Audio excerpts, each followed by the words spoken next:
suis ravi de vous retrouver en cette nouvelle année. Je me permets à toutes et à tous de vous souhaiter mes meilleurs vœux pour 2021. Aujourd'hui, dans cette première vidéo, on va se concentrer sur de l'entretien. Donc, la saison de tonte est terminée.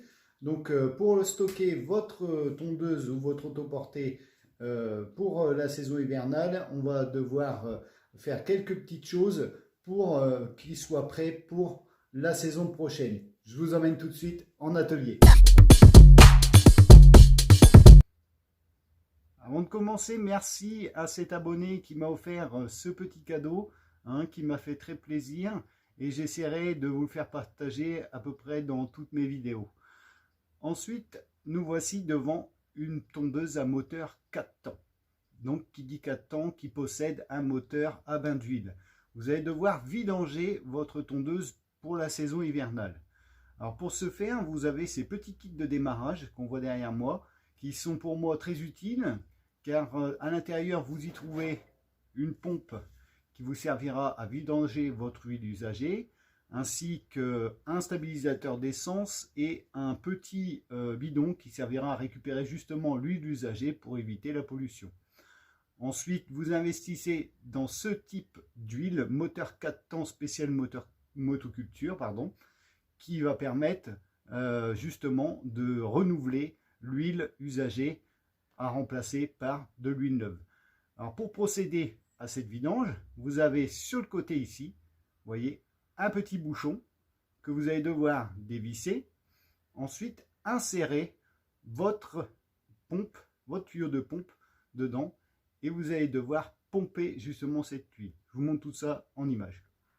Pour effectuer votre vidange, je vous conseille de faire tourner votre machine pendant un petit quart d'heure avant d'effectuer celle-ci, ce qui permettra de rendre l'huile chaude et donc plus fluide lorsque vous allez la pomper. Une fois placé le tuyau dans le trou, vous tirez sur votre pompe, l'huile monte à travers le tuyau. Une fois votre pompe tirée à fond, vous retirez le tuyau, vous le placez dans le bidon prévu à cet effet et vous évacuez l'huile usagée. Vous répétez cette opération jusqu'à vider le carter d'huile de votre machine.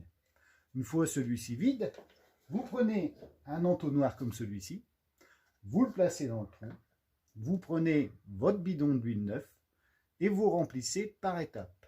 C'est-à-dire que vous en mettez un peu, vous attendez 5 minutes que l'huile descende bien dans le carter, vous prenez votre bouchon d'huile qui dispose de graduation, c'est-à-dire que l'huile neuve doit s'arrêter à ce niveau.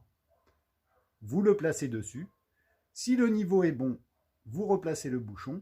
S'il manque de l'huile, vous remettez de l'huile. Et s'il y en a trop, vous reprenez votre pompe et vous repompez.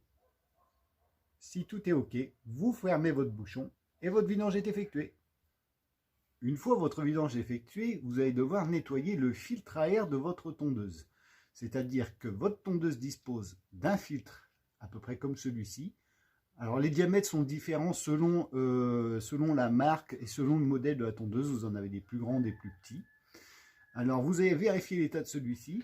Si vous voyez que vos particules, lorsque vous passez votre main comme ça, il se désagrège ou que votre filtre est vraiment très sale et que vous n'arrivez pas à le nettoyer, il va falloir remplacer celui-ci. Pour le nettoyer, si vous disposez d'un compresseur à l'aide de votre soufflette, vous allez souffler à l'horizontale vos particules pour nettoyer toute la saleté qui reste à l'intérieur des particules. Surtout bien à l'horizontale pour bien les évacuer, parce que si vous soufflez comme ça sur le dessus, la saleté va rester encore dans les particules. Une fois cette tâche effectuée, vous allez chercher sur votre tondeuse si elle dispose des graisseurs. Alors, toute tondeuse ne dispose pas de graisseurs. Selon le constructeur, il a peut-être décidé que ce n'était pas nécessaire d'en avoir sur son modèle. Souvent, vous allez disposer des graisseurs au niveau des roulements des roues ou du levier de montée et de descente pour le positionnement de votre coupe. Une fois ces tâches effectuées, on va passer à l'étape suivante. Le nettoyage va consister à nettoyer la carrosserie de votre tondeuse, mais aussi le dessous de votre tondeuse, qui se présente comme ceci. Pour cela, vous allez devoir placer votre machine de fonction, qu'elle soit de pencher en arrière, pour éviter de noyer votre tondeuse. Pour nettoyer, il vous faut disposer d'un couteau à mastic et d'une brosse métallique. À l'aide du couteau à mastic, vous allez devoir gratter l'intérieur de votre tondeuse, comme ceci, ce qui va permettre de retirer tout le dépôt d'herbe qui s'est accumulé, comme on peut voir. Hein. Une fois que vous avez gratté tout le tour pour bien retirer tout le dépôt, vous passez un petit coup de brosse métallique pour bien fignoler.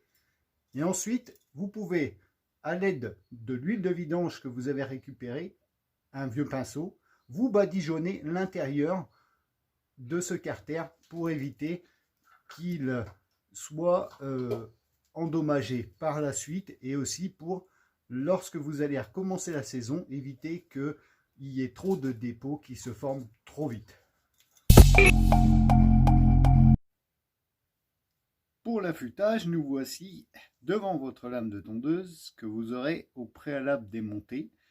Donc, alors, avant de démonter votre lame de tondeuse, petite question de sécurité, il vaut mieux débrancher votre antiparasite qui se trouve sur votre bougie pour éviter, quand vous allez débloquer votre lame, lorsque vous allez forcer sur votre écrou pour le débloquer, d'éviter tout risque d'entraînement de la lame qui entraînerait le moteur, tout simplement. Ensuite, nous voici donc devant cette lame. Alors, petite astuce, lorsque vous l'avez démonté, juste avant de dévisser votre écrou, votre lame est placée comme ceci sur votre écrou. Donc là, on voit bien, là c'est l'écrou central. Vous avez deux pitons qui sont sur votre machine, donc ils sont enclavés dedans. Et ici, dans le milieu, vous avez l'écrou central que vous desserrez et que pour que vous puissiez retirer votre lame.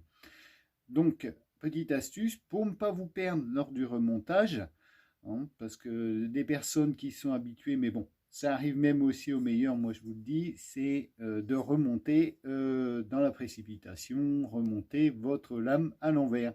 Ce qui fait que ça ne tondra pas et ça va chillonner votre sol. Donc, petite astuce, avant de démonter, vous faites un petit point de marquage comme ceci. Et comme ça, lors du remontage, vous savez que c'est ce sens-là que vous allez voir au moment où vous allez revisser votre écrou. Donc, une lame est constituée de deux bords tranchants, comme vous pouvez voir. Voilà. Alors là, ici, on a la partie à affûter qui s'arrête jusqu'ici. Et de l'autre côté, on a la même chose. La partie affûtée qui s'arrête jusqu'ici. Alors c'est ces deux parties-là qu'on va devoir affûter. Pour cela, dans l'idéal, c'est de coincer dans un étau votre lame pour la stabilité. Après, on peut faire autrement quand on a un peu plus l'habitude, mais bon, il est préférable quand même de les placer dans un étau. On place la lame dans un étau. Au préalable, vous installez un petit chiffon pour éviter de trop abîmer les bords de la lame. Alors, vous serrez légèrement en laissant dépasser le côté que vous allez affûter. Hop. La lame est installée. Et pour cela, il vous faut donc une meuleuse avec un disque à lamelles. Alors dans l'idéal, c'est de prendre un disque à lamelles que vous avez déjà utilisé, ce qui permettra de ne pas attaquer trop fort au moment de l'affûtage. Mais l'idéal, c'est d'avoir le disque à lamelles, ce qui va permettre de moins creuser qu'un disque fin, par exemple, qui lui va creuser un peu plus votre lame. Donc le disque à lamelles et une ligne plate qui va vous servir à ébavurer une fois l'affûtage effectué. Alors, je vous montre tout de suite comment on va se servir de cette meuleuse. Alors, pour démarrer l'affûtage, vous allez commencer de la partie où l'affûtage s'est arrêté en progressant comme ceci vers l'extérieur. Je vous montre tout de suite.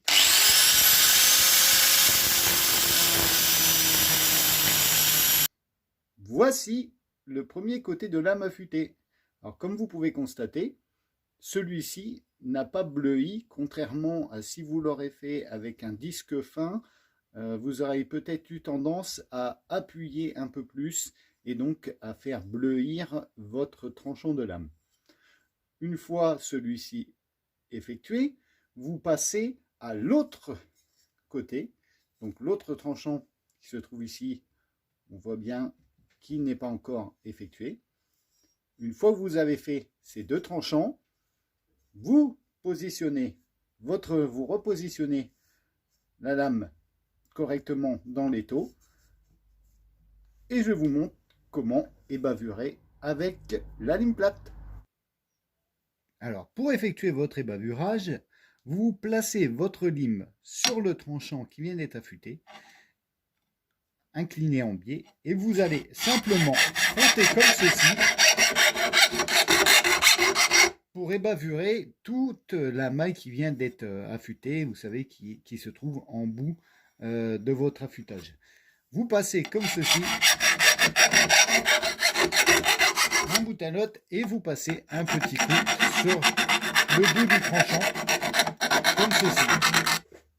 Une fois l'affûtage et l'ébavurage terminé, on va devoir vérifier l'équilibrage de votre lame. C'est pour ça que tout à l'heure, lorsque je vous montrais le début d'affûtage et la fin d'affûtage, ainsi que de l'autre côté, c'est pour ça que je vous demandais bien de respecter le début et la fin de l'affûtage. C'est-à-dire que en fait, c'est ce qui va permettre à votre lame d'être parfaitement équilibrée et ce qui va éviter de vibrer dans le carter de votre tondeuse, ce qui va faire endommager votre matériel et aussi ce qui va faire une tonte irrégulière sur votre terrain. Pour cela, vous coincez une pointe dans votre étau, vous placez votre lame comme ceci,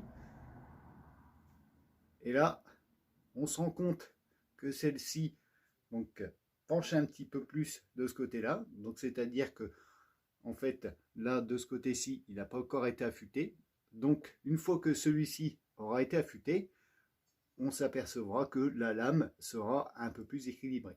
Alors après, c'est pas non plus au millimètre près, mais voilà, c'est pour ça qu'il ne faut pas avoir un grand écart. Par exemple ici, si vous avez affûté votre lame à moitié, en fait, si vous arrivez à l'affûtage à moitié et que de l'autre côté vous êtes correctement bien plat, en fait c'est là où vous allez avoir le déséquilibrage. Donc après ça se joue pas au centimètre près, mais le principe c'est quand même que votre lame soit parfaitement équilibrée pour la durée de vie de votre machine et pour avoir une qualité de tonte assez professionnelle. Donc au niveau de la lame, alors moi je vous conseille pour les premières tontes de début de saison de commencer, par exemple si votre lame voilà, est usagée, avant de changer votre lame, je vous conseille de passer vos 2-3 premières tontes avec la lame que vous avez déjà, la lame donc usagée, avant d'en remettre une neuve. Je vous expliquerai pourquoi dans les vidéos à venir au printemps. Voilà, une fois que tout ça est terminé, vous n'avez plus qu'à faire le chemin inverse, c'est-à-dire remonter votre lame. Une fois votre lame réinstallée, vous allez pouvoir utiliser le stabilisateur de carburant. C'est-à-dire que vous allez devoir diluer celui-ci dans votre réservoir, ce qui va permettre à prolonger la durée de vie de votre carburant de 24 mois et aussi donc de nettoyer le circuit à combustion du carburant de votre tondeuse et aussi éviter un colmatage au niveau des filtres. C'est vraiment un produit qu'il faut impérativement mettre pour prolonger la durée de vie de votre machine. Une fois cette dernière étape effectuée, votre machine est prête à être stockée pour la saison hivernale. Voilà, cette vidéo se termine. J'espère qu'elle vous aura plu, qu'elle vous aura permis de comprendre comment stocker votre tondeuse pour la saison hivernale. Si vous avez encore des questions, n'hésitez pas à les mettre en commentaire. Quant à nous, on se retrouve la semaine prochaine pour une autre vidéo. Et surtout, n'hésitez pas à mettre un petit pouce bleu, à vous abonner et à partager.